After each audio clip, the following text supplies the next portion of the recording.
L'émission Coopération reçoit aujourd'hui le docteur Adjo, expert en sciences politiques ou politologue, à qui nous allons débattre sur ce plateau de votre chaîne de télévision numérique, Proximité Web TV.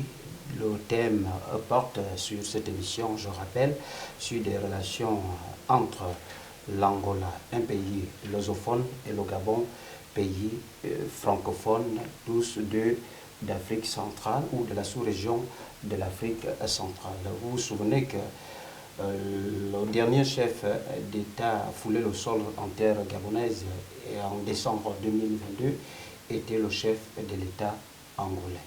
Alors, docteur Adjo, bonjour. Bonjour, merci de me recevoir. Merci aussi d'avoir accepté notre invitation. Alors, comment les relations peuvent se porter ou se portent entre l'Angola, un pays lusophone, et le Gabon, un pays francophone, étant donné qu'ils sont aussi dans le même espace de la sous-région d'Afrique centrale? Bien, merci d'ailleurs de préciser que nous partageons un même espace, la CEAC, pour ne pas le citer. Mais il y a une continuité culturelle, traditionnelle et historique de l'Angola actuelle, en passant par le Congo, Brazzaville, comme on disait, par le Gabon ou par la RDC. La conférence de Berlin est certes venue cloisonner un espace naturellement homogène, mais le fait est que les fondamentaux subsistent. Et voyez-vous, lorsque les Angolais sont engagés dans la lutte pour l'indépendance contre les Portugais, tous les leaders, le leader du FNLA, de l'UNITA, du MPLA, passaient par Libreville. De même, quand l'Angola, après les indépendances, a versé malheureusement dans la guerre civile, Omar Bongo a été le médiateur, l'un des médiateurs, sinon le médiateur le plus en vue par rapport à la crise angolaise, même si les résultats, il ne les a pas vraiment obtenus, mais il a essayé d'éteindre le feu, comme il disait, avant que ce feu-là ne se propage.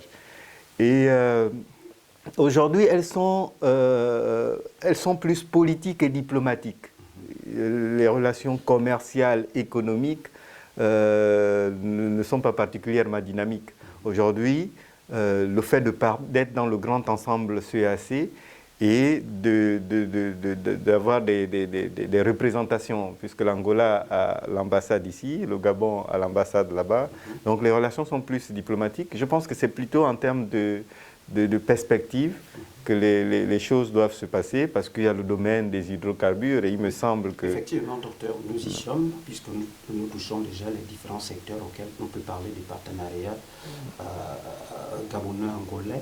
Alors, pourquoi au niveau commercial, dans les secteurs commerciaux, secteurs économiques, est-ce que le fait que l'Angola, producteur de l'or noir, le Gabon aussi producteur de pétrole, est-ce que c'est dans ce sens qu'ils sont dans ce partenariat économique? Oui, qui est à construire. Hein. C'est un partenariat qui est à construire. Je pense qu'il y a des échanges déjà d'expérience à avoir. Et puis, l'Afrique doit rendre souveraine ces matières, ou du moins l'exploitation de ces matières, de ces ressources naturelles. Pour être gagnant dans ce domaine, il faut maîtriser. Et donc je crois qu'il y a une grande réflexion peut-être à mener dans ce domaine-là. Comment le pétrole africain peut être exploité par les Africains en partant des prospections jusqu'à la production, à la vente, pour tirer, je pense qu'à 2, à 3, les réflexions peuvent prospérer. Parce que si le Gabon réfléchit de son côté, l'Angola de son côté, il n'y a peut-être pas assez de force, mais ensemble, il y a des perspectives à ouvrir. Il y a aussi, me semble, un domaine important qui est le domaine stratégique. L'Angola est un gros morceau en Afrique centrale. Nous avons le golfe de Guinée, avec des questions d'insécurité qui se posent, la piraterie, etc. Donc comment des pays comme l'Angola et le Gabon, mais pas seulement, peuvent sanctuariser le golfe de Guinée. Et ça, c'est une perspective stratégique assez intéressante, pas seulement dans le domaine maritime, mais aussi le domaine terrestre. Est-ce que ces relations sont extra de la CAC, la communauté économique des États de l'Afrique centrale, qui réunit au moins ces 8 États? Bon, cela pose le problème de la santé, de la sécurité collective, plus globalement en Afrique. Voilà. Les pays africains devraient faire un effort pour s'occuper de leur propre sécurité. Voilà. Est-il vraiment besoin de développer sur la question des financements, nous tendons la main. Sur la question de la réflexion stratégique, ce sont les recettes des autres que nous, nous empruntons. Les autres réfléchissent et nous, on va juste prendre le produit de leur réflexion.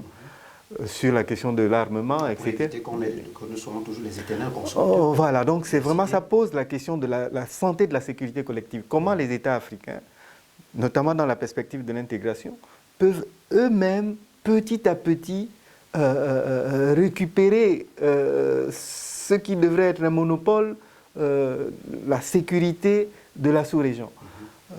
Des pays comme l'Angola, ce sont des gros poids lourds de la sous-région.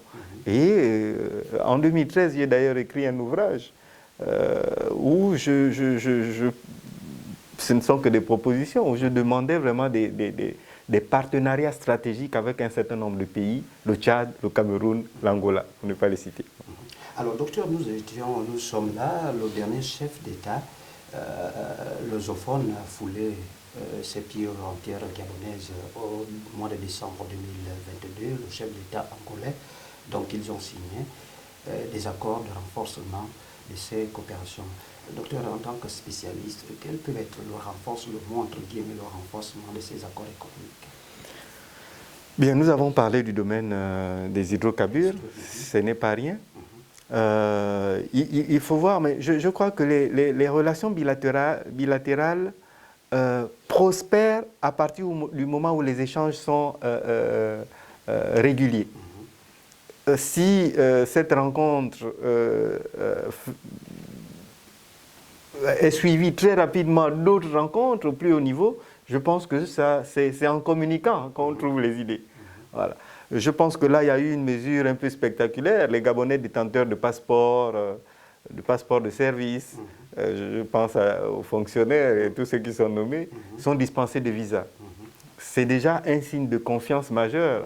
Donc les Gabonais peuvent prendre l'avion sans subir la dictature des protocoles en ce qui concerne l'obtention des visas.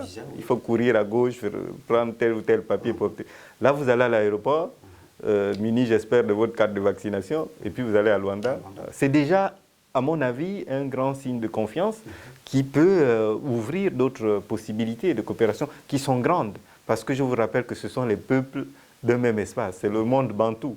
Voilà, les cloisons apportées par la colonisation ne peuvent pas tenir par rapport à cette histoire multiséculaire qui normalement nous lie, même si malheureusement les Gabonais sont fâchés avec l'histoire. Alors avec l'évolution du temps et parfois les changements à la tête de chaque État, est-ce que ces relations-là sont parfois perspectives dans d'autres domaines? Si c'est peut-être le domaine économique aujourd'hui, peut-être le domaine éducationnel, scientifique, peut-être les étudiants gabonais allaient apprendre en Angola, allaient apprendre le portugais. Oui, je crois qu'il y a eu, nous étions engagés en Afrique centrale, et donc l'Angola était dans ce mouvement-là, à la mise en place du Sisiba, qui était un projet énorme, hein, pour parler tout simplement. Voilà un instrument qui est là et qui se débat pour...